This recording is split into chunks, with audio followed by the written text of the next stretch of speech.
Hello friends, ఈరోజు XL వీడియోలో వచ్చేసి మనం చెప్పుకోబోయే షార్ట్ కట్ ఏంటి అంటే ఇక్కడ మనకి నేమ్స్ ఉన్నాయి.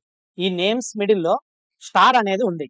ఈ స్టార్ని రిమూవ్ చేయాలి అంటే కనుక క్యాజువల్గా చేసేది ఏంటి, కంట్రోల్ హెచ్ ప్రెస్ చేసినప్పుడు మనం ఇక్కడ స్టార్ ఇచ్చి, అంటే మనకి ఏదైతే సింబల్ ఉందో అది సింబల్ తీసేయాలనుకుంటున్నాం కాబట్టి స్టార్ ఇచ్చి ఇక్కడ ఎంటీ దగ్గర డిలీట్ అని ఏది లేకుండా రీప్లేస్ ఆల్ కొడితే మనకి ఇక్కడ ఉన్న లెటర్స్ అన్ని కూడా రిమూవ్ అయిపోవడం జరిగింది.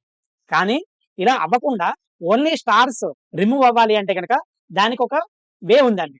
ఆ వే ఏంటి అంటే same control H button press చేసిన తర్వాత ఇక్కడ స్టార్ బటన్ ముందు, స్టార్ సింబల్ ముందు ఈ టిల్డ్ సింబల్ ప్రెస్ చేసి, అంటే మనకి అండర్ స్కోర్ డాష్ టైప్ ఉంటుంది, టిల్డ్ బటన్ ఉంటుంది, అది ప్రెస్ చేసి దాని తర్వాత స్టార్ పెట్టి ఇక్కడ కింద ఎంటీ ఉంచేసి రీప్లేస్ విత్ అన్న దగ్గర రీప్లేస్ ఆల్ కొడితే మనకి ఇక్కడ స్టార్స్ అన్ని కూడా రిమూవ్ అయిపోయి ఓన్లీ నేమ్స్ వచ్చేసాయండి.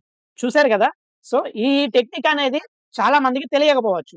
దానివల్ల ఏంటంటే స్టార్ ప్రెస్ చేసి రిమూవ్ చేసేసి ఆ డేటా అంటుకోవడం వల్ల మళ్ళీ టైప్ చేసుకుంటే చాలా టైం వేస్ట్ అనేది జరుగుతుంది.